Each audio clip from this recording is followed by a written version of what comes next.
Hello everyone, this is Tom Fox and I'm the Compliance Evangelist. I'd like to welcome you to my January 2018 podcast series of 31 Days to a More Effective Compliance Program. But first, a word about this month's sponsor, Conversant. As the leading global provider of ethics and compliance cloud software, Conversant connects ethics to business performance by weaving ethics and values into everyday operations in over 600 of the world's largest companies. Its Ethics Cloud platform provides a suite of applications: Conversant Insight, Conversant's Helpline, Conversant Campaigns, Conversant Disclosures, and Conversant Third Parties that gives executives insight required to make proactive, informed decisions about their company's ethical health. Conversant's customers include Microsoft, Tesla, Four Seasons Hotels and Resorts, Campanini, and Under Armour, who care deeply about driving ethics into the center of their organizations. Check out more at conversant.com. If you have been following me over the past year, you know that I have gone on a one-year exploration of various components of a best practices compliance program. However, during this exploration, there were two very important documents released by the Department of Justice relating to a best practices compliance program. In February 2017, there was the Evaluation of Corporate Compliance Programs document, and in November 2017, there was the announcement of the new FCPA Corporate Enforcement Policy. Therefore, in this month of January, I'm going to lay out for you what should go into your best practices compliance program based upon the 10 hallmarks of an effective compliance program and these two documents. Over the next 31 days, I will be exploring the best way to more fully operationalize a compliance program using the most recent DOJ resources. I hope you will join me for the full 31 days as we engage in an exploration to a more effective compliance program.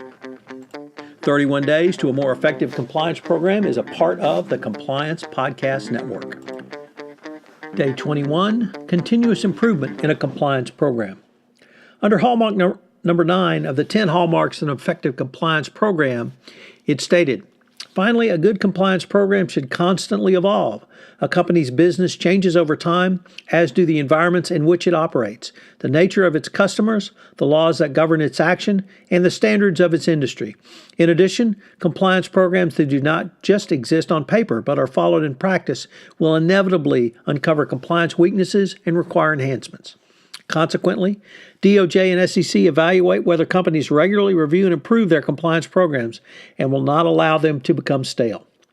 This insight was carried forward in the Department of Justice's 2017 Evaluation of Corporate Compliance Programs, which listed 3 types of continuous improvement: 1, internal audit; 2, controls testing; and 3, evolving updates.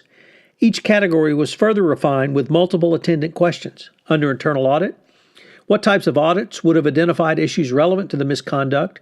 Did those audits occur and what were the findings? What types of relevant audit findings and remediation progress have been reported to management and the board on a regular basis? How have management and the board followed up? How often has internal audit generally conducted risk assessments in high-risk areas? Under control testing, the following questions appeared. Has the company reviewed and audited its compliance program in the area related to the misconduct, including the testing of relevant controls, collection and analysis of compliance data, and interviews of employees and third parties? How are results reported and action items tracked? What controls testing has the company generally undertaking? Under evolving updates, how often has the company updated its risk assessments and reviewed its compliance policies, procedures, and practices? What steps has the company taken to determine whether policies, procedures, and practices make sense for the particular business segments and subsidiaries?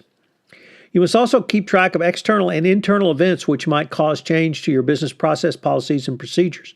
Some examples are new laws applicable to your business organization and internal and external events which drive changes within a company, i.e. where a company is reorganized or a major acquisition occurs. Continuous improvement requires that not only you audit but monitor whether your employees are staying in compliance with the compliance program. In addition to the language set out in the 2012 FCPA Guidance, 2 of the 7 elements in the sentencing guidelines call for companies to monitor, audit, and respond quickly to allegations of misconduct. These three activities are key components enforcement officials look for when determining whether companies maintain adequate oversight of their compliance programs. The 2012 FCPA Guidance goes on to make clear that each company should assess and manage its risks, specifically noted that small and medium-sized enterprises will likely have different risk profiles and therefore different attendant compliance programs than large multinational corporations. Moreover, this is something that the DOJ and SEC consider when evaluating a company's compliance program in any FCPA investigation. And it's why a check-the-box approach is not only disfavored by the DOJ, but at the end of the day is also ineffectual. It's because each compliance program should be tailored to the enterprise's own specific needs, risks, and challenges. One tool that is extremely useful in the continuous improvement cycle, yet is often misunderstood or misused, is ongoing monitoring. This can come from the confusion about the differences between monitoring and auditing. Monitoring is a commitment to reviewing and detecting compliance variances in real time and then reacting to remediate them. A primary goal of monitoring is to identify and address the gaps in your program on a regular and consistent basis across a wide spectrum of data and information. Auditing is a more limited review that targets specific business components, regions, or markets sectors during a particular time frame to uncover and or evaluate certain risks. However, you should not assume that because your company audits that it is effectively monitoring. A robust program should include separate functions for auditing and monitoring. Although unique in protocol, the two functions are related and can operate in tandem. Monitoring activities can lead to audits.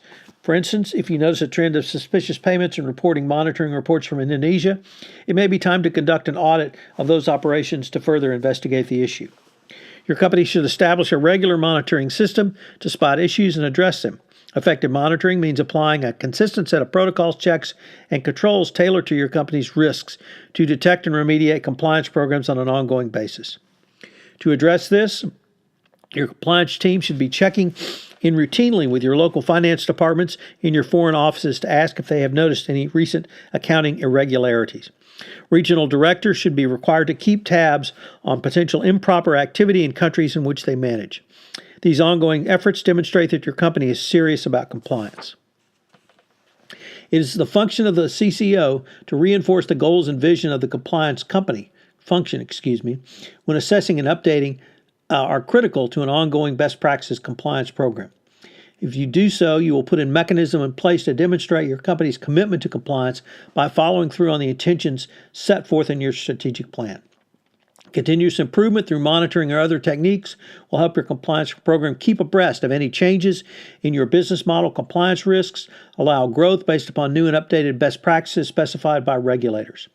A compliance program is in many ways a continuously evolving organism, just as your company is. You need to build in a way to keep pace with both the market and regulatory changes to have a truly effective compliance program. The 2012 FCPA Guidance made clear that the DOJ and SEC would give meaningful credit to thoughtful efforts to create a sustainable compliance program if a problem is later discovered. Similarly, undertaking proactive evaluations before a problem strikes can lower the applicable penalty range of the U.S. sentencing guidelines. Although the nature and frequency of proactive evaluations may vary depending on the size and complexity of an organization, the idea behind such efforts is the same: continuous improvement and sustainability. So what are today's three key takeaways? Well, it is clear that your compliance program must be continually evolving. It cannot be static. It must be dynamic. 2, monitoring and auditing are different ways for continuous improvement, yet they are complementary. You should use both. And finally, in addition to the business process reasons for continual and ongoing monitoring and updating, both the DOJ and SEC will give meaningful credit to thoughtful efforts to create a sustainable compliance program if, at the end of the day, a compliance program is later discovered. This is Tom Fox. I hope you have enjoyed day 21 in my 31 Days to a More Effective Compliance Program series that I'm running in the month of January, and I hope you'll join me tomorrow for day 22, where I assess compliance internal controls.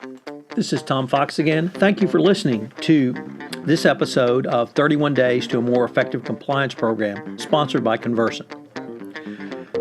I hope you will join me tomorrow and indeed for the entire 31 days in January, while I will be exploring the best way to more fully operationalize your compliance program using the most recent resources the Department of Justice has communicated to us, the evaluation of corporate compliance programs, and the new FCPA corporate enforcement policy.